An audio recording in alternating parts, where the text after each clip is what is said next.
The broadcast is now starting. All attendees are in listen-only mode.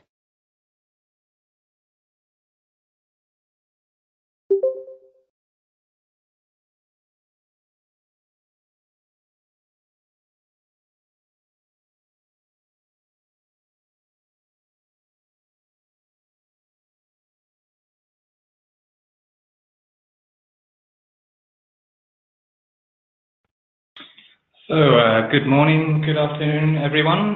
Thanks for joining today's webinar on IoT security, the key ingredients for success.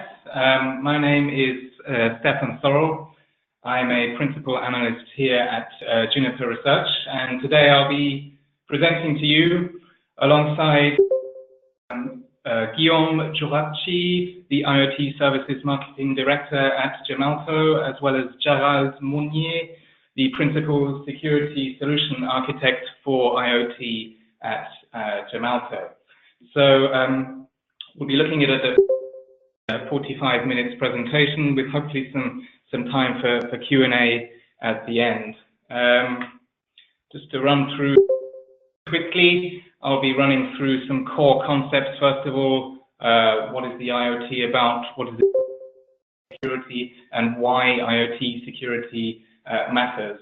After that, Gerald will take over to look at some of the security best practices for IoT with himself and Guillaume. Really the perception that security has to be high cost and really debunking some of the myths that surround that. I'll be closing out with some of the key takeaways from today's webinar before we move on to the Q&A session. So in that respect, please do, if you have any questions, add them into the panel there at the right, and hopefully we'll have some time to address those at the end. So to kick off then, some of the core concepts for the Internet of Things. I mean, if you have a look at the blue box there, I mean, it really is summarized by the fact that IoT is composed of devices with different functionalities, different software, communications protocols, that function together as a whole ecosystem. So there's very diverse bandwidth, for example, within communications, within the sensors, the smart devices, and applications themselves. There's a whole array of diverse computing power, while the data that is produced by the devices within the IoT ecosystem can vary dramatically. So that essentially means that there's no real one particular standard across the whole ecosystem, which can potentially introduce some complexity when considering how to secure those devices properly. Let's move on to really what the IoT means now. I mean, if you have a look at the chart there on the left, the classic model, it used to be just a single connection between two devices. Many years ago, which slowly evolved, particularly in factory automation and so on, into SCADA and end-to-end systems, which essentially revolve around closed-loop systems, so highly controlled environments with relatively low risk. However, as we've come towards the concept of the IoT, first of all, you're taking those systems that were connected, but adding them to corporate IT systems and so on, and really the IoT represents a new paradigm in how highly interconnected devices and systems are. And really what that means is that there is a tremendous potential attack surface for security, particularly when one considers perhaps insecure communications, if devices that are improperly secured, if the firmware or the applications within the devices are not secured properly either, or in fact, if the device identity of themselves is not secured properly. Those are some of the key weaknesses that we should consider in the overall IoT security paradigm. So what are we looking here for when we consider IoT security? I mean, first of all, we must consider that the identity of these devices. So the digital identity that's assigned to physical devices, we must ensure that they are genuine on the network. Meanwhile, the data that travels across the communications pathway must be sent only to authorized recipients. And really, that culminates in the fact that in order to genuinely protect data, we must ensure that genuine devices send genuine data to authorized recipients. And that is really one of the key ingredients to creating this circle of trust within the Internet of Things. Some of the key device and application security pillars that we should consider in terms of overall security is the CIA paradigm. So first of all, confidentiality must be protected in terms of unauthorized access to devices and making sure that applications and the data is not accessed by unauthorized parties. Meanwhile, integrity is of vital importance, particularly in the sense that the data itself is not altered in any way by unauthorized parties. And finally, we must also ensure that device communications, management interfaces and so on, the service or software systems are highly available and essentially are not disrupted. Nominal service is continually available. So we've introduced some of the core concepts around IoT, but really, why does it matter to secure these devices?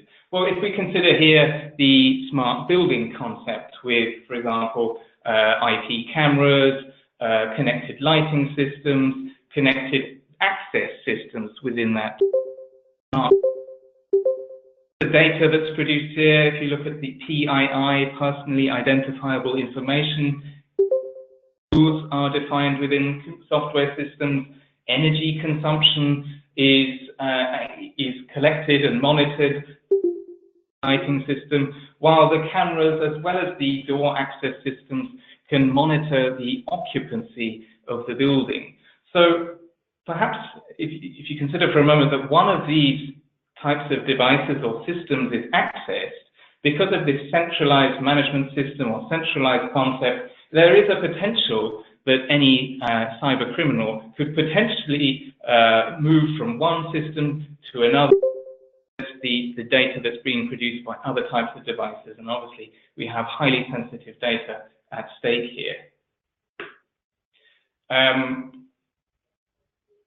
Essentially, for companies, what does it mean? I mean, there's the issue of service disruption that should be considered. I mean, what is the cost of the service falling offline, for example? What about the data? How valuable is it if it's either compromised or stolen? Particularly in sensitive cases, there may be regulatory implications, particularly for personal data or data that is held within highly regulated environments. Meanwhile, it should be considered what the cost of implementing new credentials is to try and mitigate a security breach. What does it mean for the company in terms of that kind of cost? And additionally, following a breach, what is the cost of to the company in terms of brand loyalty, perception, and really the idea of losing customers as a result of a brand that has been tainted? I mean, there's a very famous example that happened.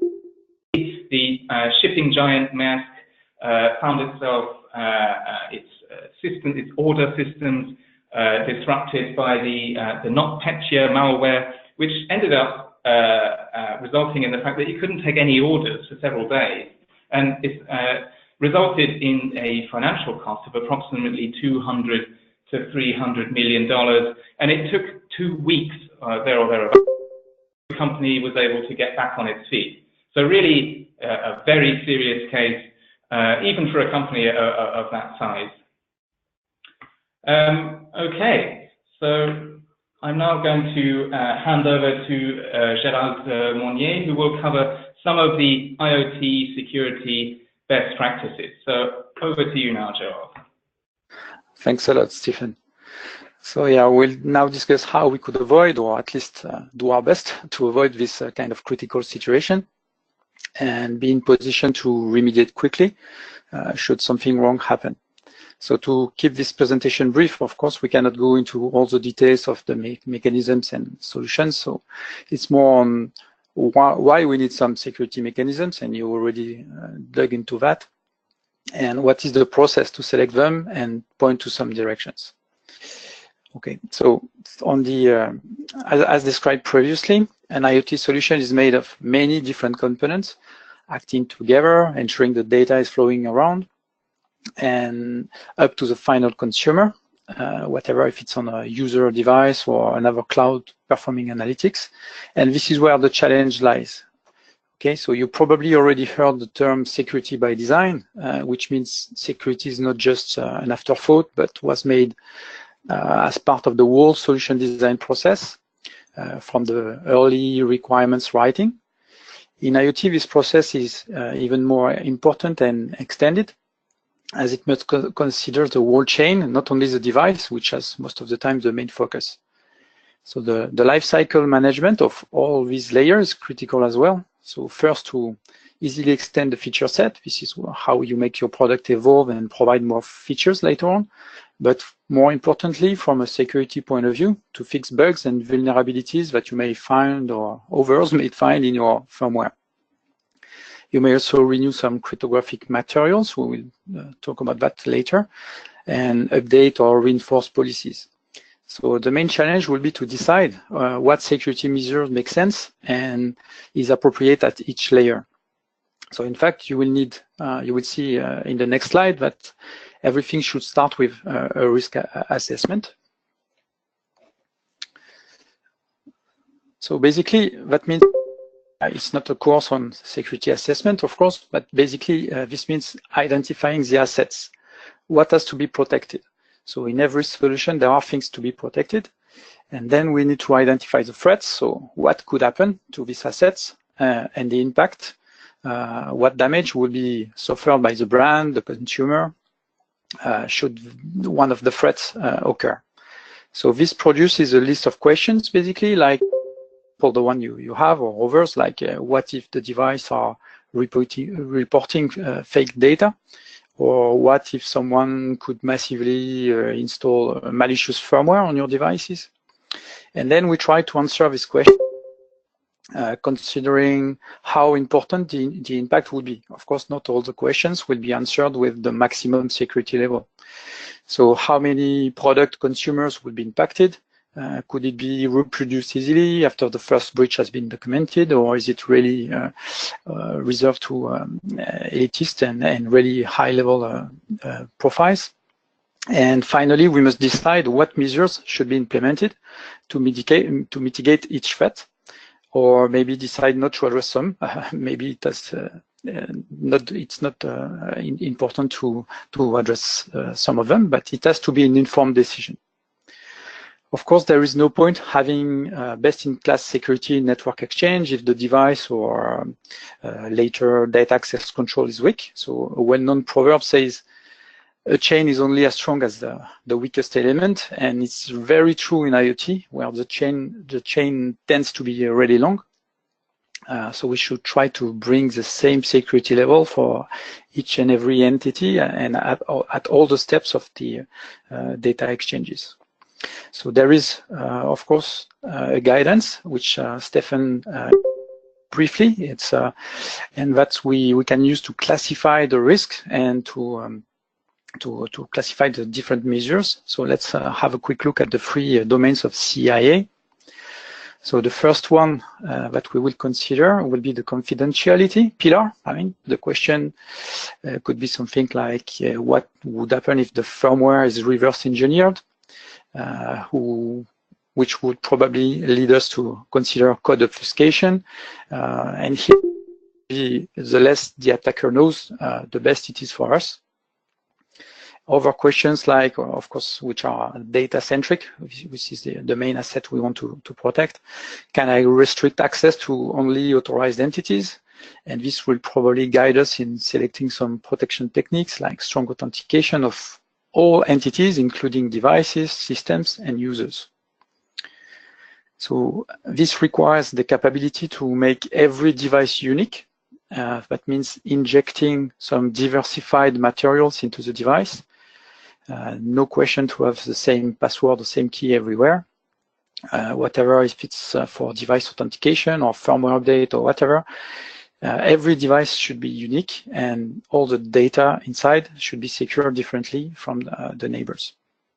And this should be done as soon as the manufacturing, if possible, and then provision the clouds with these device identities to allow them to connect. Even better, we can provision the cloud once at the beginning with some kind of root of trust, and later allowing devices to register automatically, which is called sometimes just-in-time registration. And when they first connect to the cloud, then they get registered. And this model simplifies the production flows, as there is no need to secure and exchange sensitive production files full of keys, secrets, and stuff like that up to the cloud. So an underlying technology to achieve that could be PKI and certificates, if it applies to the constraints of the device and networks which are considered, of course. And the confidentiality typically focuses on three things. Data on one hand, which is the most obvious one for business and privacy reasons, but also applications themselves, as we saw earlier on, for IP protection, but also to complicate the code analysis and tampering attempts from fraudsters. And the last thing we need to protect, of course, the confidentiality of the keys and cryptographic materials, which should be issued and protected and used appropriately. So moving on to the next pillar, which is the integrity. We must consider threats like someone may tamper with the firmware and select appropriate measures like firmware to enhance the software update's robustness. And of course, the data must also be protected, and we must be able to prevent and detect any data alteration or tampering. To enforce this, there are several mechanisms like data integrity or sums and things like that, which are probably appropriate, which require some cryptographic keys and materials as well. So they can be applied to data exchange, but also to data storage. And they not only can, but should and must be applied at all the stages of the data lifecycle. Secure boot, which is sure the system will only start on a genuine image or software image, of course, based on signature, would probably be beneficial as well to avoid device being repurposed or compromised by some kind of local or remote attacks. So let's briefly talk about the availability aspects. So this is a quite underestimated domain. Most of the time we think about elasticity and capability to accept large volume of or peaks of requests, but the availability is much more than that. And for example, being able to ask some questions like, what if the cloud doesn't detect illegitimate traffic fast enough? Would probably guide us to implement some kind of strong authentication in the lowest network layers, just to avoid that the traffic is reaching the application level, just to realize that the request was meaningless or coming from an untrusted source, meaning long after having spent a lot of processing resources. So not only we should authenticate the source of the traffic and data, but also to do it as fast as possible and in a very efficient and performant way. So this could be critical if someone is trying to send a massive volume of false requests, trying to shut down the service. So this is part of the DDoS classification, but there are ways to improve the DDoS management also in the application itself. So same goes for the device side. If someone managed to remotely take them offline, of course, by injecting an invalid firmware or sending a malicious message to make them crash, the service will probably be deeply impacted. So we must ensure that this will not happen, but anyway, have means to fix the root cause if something is happening, and in timely manner. And there are some regulations which are coming into play in some countries already that may sue a company if things are not developed appropriately with state-of-the-art approach, or fixed in a timely manner with appropriate user and customers information. So trying to summarize that on the next slide. I would say the key message is there is no universal solution, and everyone knows that. It's even more true with the IoT, where all the solutions are different and facing some different environmental constraints. So everything really depends on the actual product, its specific threats and the selected mitigations. And of course, considering criteria which are really important, like cost, time to market, and usability. But still, there are some constants. Okay, the security is an ongoing process. We said that it's starting from the very beginning, and it has to follow up with the project. Each device must have its own secure identity, and we need to have a way to manage the life cycle, including to deploy fixes, upgrades, and renew keys. And we must not forget the most important, be sure to protect the data at every step, using appropriate mechanisms like encryption and strong access control to be sure every system trying to access it will be identified correctly. And succeeding will require quite an understanding of these security best practices.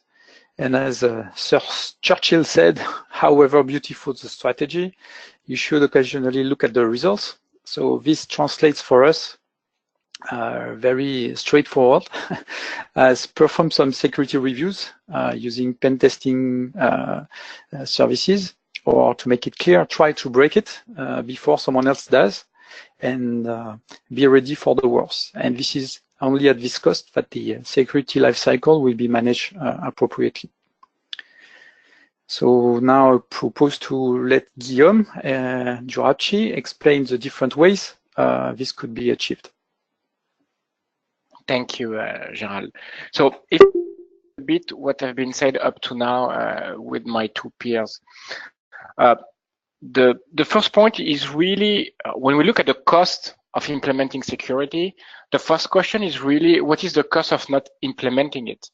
Because basically by being disrupting in my business, the real question in terms of cost is basically what it costs me for me to be offline for 1 day, for 2 days, for a month. We got the MERS example before. It's also basically the cost of the data theft. Basically, what is the cost I will incur if my competitors or if other countries can get access to my data? And even more today, with the context of regulation like GDPR, we have some straight answer of what it will cost not to protect my data. In the GDPR context, it's the lowest between the highest between 4% of your revenue and 20 million euros. It's also the cost of basically implementing the solution, like any truck roll you might have to actually physically or manually update devices. And finally, the brain damages. And what Gerald said just before is that security in itself is not just a matter of technology, it's really a matter of process. And when we process, it's basically assessing your risk and your cost, the ever monitoring and ever updating of your security measures, and in the end, the trust. And the trust of who is handling your security. And that's where we really get into the two different approach that you can have in implementing security. The do-it-yourself approach, where you really take care of implementing all the best practices and the processes around security, or leveraging security expert. So the idea is really to look at the two. In the first one, in the do-it-yourself approach, it's really here about the trust of owning your own infrastructure of security, your own key management system, and you actually trust yourself, you actually trust your best employees. And this can really make sense when you are in a context when you have a limited exposure to third party, when most of your data may not stay in public cloud or exchange with a lot of different supplier or customer. It may also make sense when you are in context where regulation is not as stringent than it could be, for example, in the European Union. It can also make sense where basically your services and your connected services are not that complex in itself, and basically the in-house expertise that you're gonna invest on can be reused on several different products or services that you have. So basically here, you really invest in a way once to hire the best expert that you need, and you really rely on them to manage your different processes. And again, it could make sense in a context where your data assets are not that valuable to you in terms of making your business day to day. So basically, if you choose this do-it-yourself approach, we recommend that you are in the context I've just explained. But what does that mean exactly? Again, it means that you need to get the expertise in-house in your employees, and that might become the #1 challenge that you face, because today globally we face a global shortage of talent and expertise in cybersecurity. It has been assessed that globally, more or less, we missed between 2.5 million and 3 million of actually talented and experts in that ecosystem. The second part is also the supply chain, because basically where you stand on the value chain of your devices or your actual IT, you might need to know where your product were designed, where your product are being manufactured. Because in most cases, when you need to implement a device identity, it has to be implemented really at the manufacturing stage. So does your supplier have actually implemented secure processes in their own factory? Do you have access to those factories? So really this oversight and overview of the global supply chain you are with, this is an important point. And the less complex, the more internal this value chain is, the do-it-yourself approach might make sense. And thirdly, it's the whole cryptographic infrastructure, the PKI, the keys that you use to encrypt and decrypt the data. That again, the more you own them, the more you manage them, the more, let's say, you can feel comfortable in managing them. But that again is, do you leverage what the different hardware and software in the best manner? Do you update them? So that's also a very important question when you look at the do-it-yourself approach. So now if we look at the other approach that you can take, that is really leveraging a specialist approach. Here, this context and this approach really makes sense when you are in the complete opposite context as the one I was discussing before. It makes sense where you are in an ecosystem that is really open, where your data sits partly on external cloud, internal cloud, shared cloud, public cloud, where you have a lot of devices that come in your network, go out of your network, where you have maybe several IoT products relying there. So the assessment of the risk and the visibility of, let's say, your surface attack is really becoming an exponential process. So here, to rely on experts that have the methodology, the framework to exactly look in priority and which one are critical path in your security expertise, this also makes sense. The second part is, as I was saying before, the value chain exposure and openness. This is also critical. Leveraging a specialist approach in that case, may bring increased time to market, because they usually work with external vendor. They have already the contact in the OEM world, the manufacturing world, the cloud world, the platform world. So they know what to look, when to look, and to validate even a vendor for you. Third point is the scalable architecture, and actually how to best design your architecture. If I take the example of the hardware security, the HSMs, they usually use and leverage in companies for PKI, public key infrastructure, and for managing the encryption of the data in your company. We've seen a lot of customer and companies actually buying HSM for one or the other, but it's typically possible with good and well thought architecture to actually use and leverage the same hardware to do both, and then you might use the two HSM to reach higher availability rather than different use cases. And finally, a really key point is whatever security ecosystem that you're going to put in front, it has to evolve. Risk will evolve, hacker capabilities will evolve. So the ability to follow on and to put in place the best practices on security is a real key element. For example, has your PKI provider been compromised? Does my certificate on my devices have been expired? When quantum computing and cryptography will arrive, am I ready to actually be there? Do I need to update my firmware? So really keeping track of all those vulnerability points and have a proper life cycle management on this. This is what a specialist can bring. So basically here there's a real, let's say, OPEX versus CAPEX approach. A specialist approach might be more expensive at the beginning in terms of pure cost. But then again, if you take the overall cost of what is the risk of not implementing security properly, it might in the end be cheaper.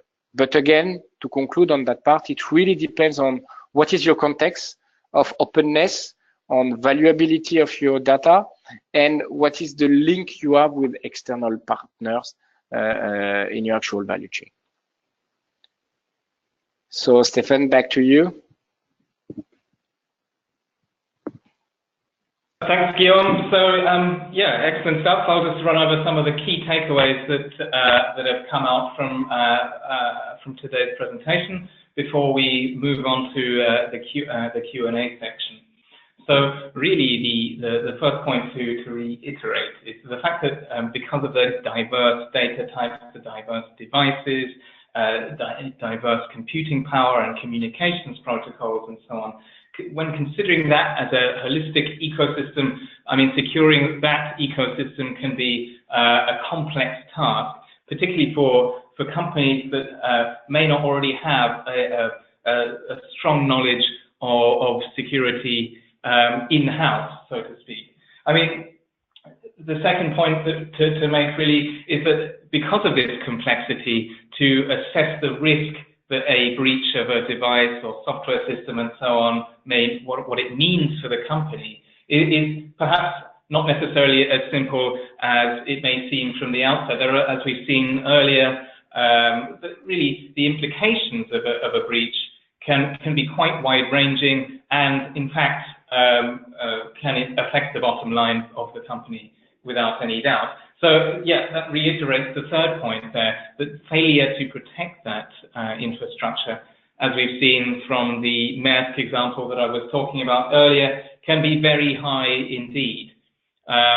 So within that context, should a company engage with a specialist who is up to date in terms of security best practices, implementation of a holistic security risk assessment, lifecycle management, security by design, and so on, the points of failure can be reduced across the ecosystem, so it mitigates the overall risk that is presented by the complexity of the IoT. And in turn, as Guillaume just mentioned, I mean, in turn, while that may mean an initial higher outlay for security provision, the long-term, the total cost of ownership of this security system can be lowered by virtue of the fact that these breaches or the risk of breaches are significantly mitigated.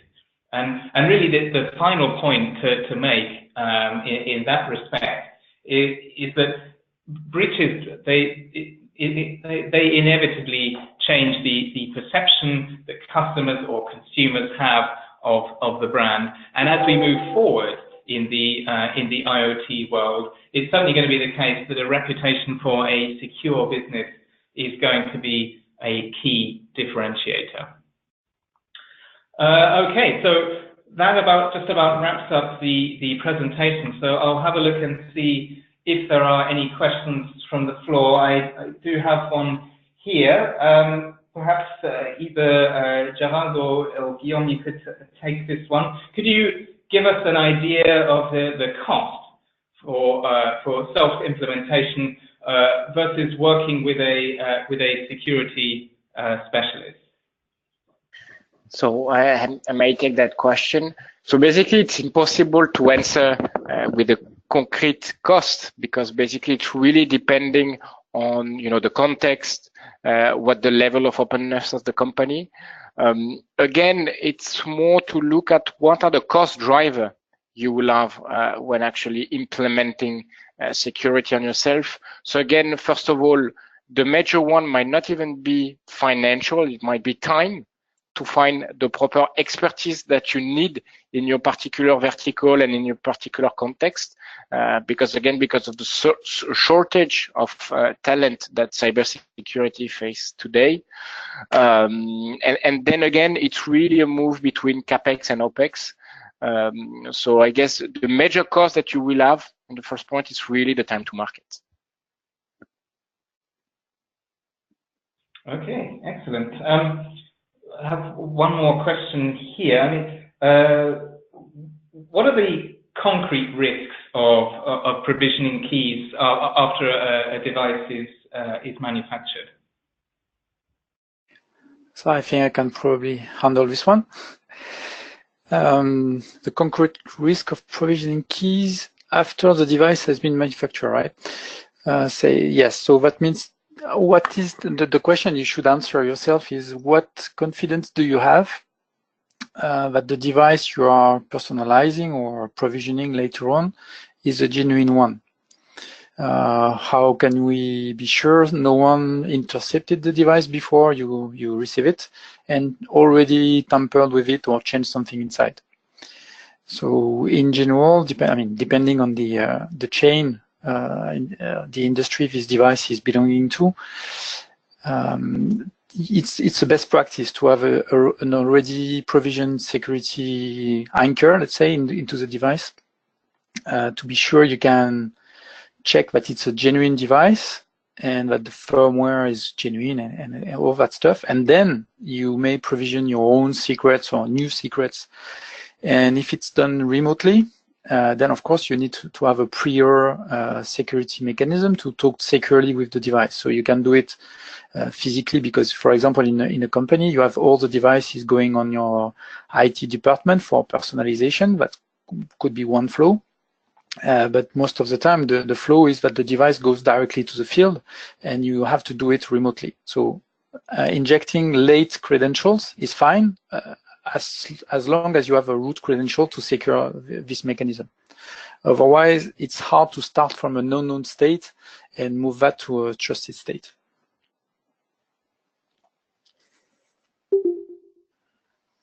Okay, excellent. Another question here. Do we see a convergence of security between IT and OT, so operations technology? If so, I mean, how can this be handled moving forward? This one is not obvious. It depends really on the type of devices. So in general, IoT and IT are converging, meaning IoT is coming to the maturity level of IT. IoT today is, for me, it's an infinity of threats. Okay, so that means it's like the early stage of internet. Everyone was trying to make something useful and not caring about who could, and not even thinking that someone may act differently and against the system itself. IoT is almost the same. Now there are so many stories and publications and things like the talks we have today that are alarming people that now it's becoming more serious topic, but still it's not mature. And I think there is a lot to learn from the IT world and bring it to the IoT.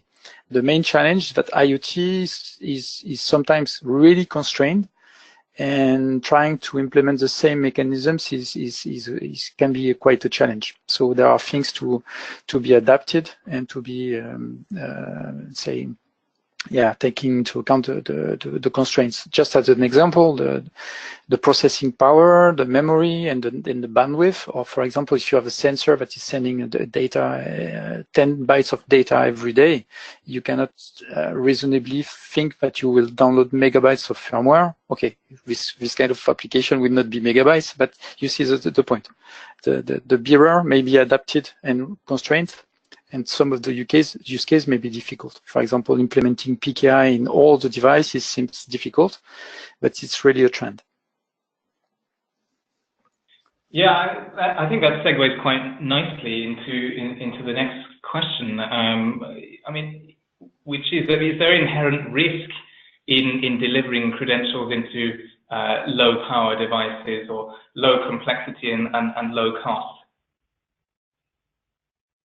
Sorry, I'm not sure I get the question. It's related to a constrained device, but what is the point?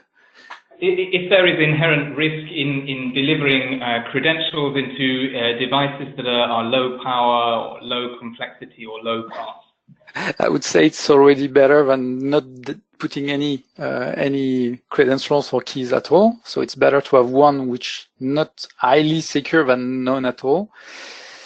So it's already a first step. And that's life. I mean, this is the security assessment that will decide what kind of protection measure has to be done and what risk the business can accept. I mean, you don't have to fix everything. As I said previously, you need to ask yourself the question, what if this happens? What if this guy is doing this? Do we just ignore it, or do we try to fight against that? And it can be really acceptable to say, no, we don't cover that, but then you need to compensate or to mitigate differently. For example, you may think, okay, my device maybe is accessible. It's one of the main characteristics of IoT devices, and the user may act against the device itself. So yes, I did my best to protect it, considering the constraints. But if I double the price due to security mechanisms, then no one will buy it, or I will not be competitive. So there are probably in-between solutions where the device can be secure with the best effort case, but then you complement that with some kind of behavioral or risk analysis technology on the other side, or you use a local gateway to consider the traffic and try to detect bad behaviors. But anyway, you need to be able to remotely fix the device or just blacklist it to avoid it making more damages. Okay, great. I have one more question that's come through now. What is the best advice for how the identity or authentication of IoT devices is managed? So we can understand this question in different ways. So there are different ways to implement the identity of the device. So basically, this could be to make it really concrete, symmetric or asymmetric keys. So a pair of keys and certificate, or just a secret like a password. So this will greatly depend on the capabilities of the device and the capabilities of the network, as I said before. And then I don't really know how to answer the differently. Sure. Okay. Next question that we have through. I mean, assessing risk over the many attack surfaces in end-to-end designs seems ominous, particularly with many parties and intermediate devices or components or applications. What's your view on that?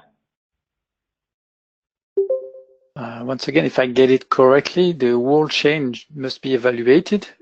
Whatever, if you deliver the whole chain yourself, or if you're just relying on third-party components, they have an impact on the security level of the global solution you need to deliver. So they have to be part of the analysis. If you don't have the appropriate confidence or information level, then you must question yourself. Are there other alternatives or better alternatives? Can I do it? Can I compensate the risk that one of the players can bring into my picture, into my solution with something else? Like, okay, everything is going through Sigfox, and Sigfox is able to see my data. So if I think it's a problem, then I can try to implement applicative encryption. If I use private telco, is it sufficient? If it's sufficient, that's fine. If I don't think it's sufficient, I will add something on top of it.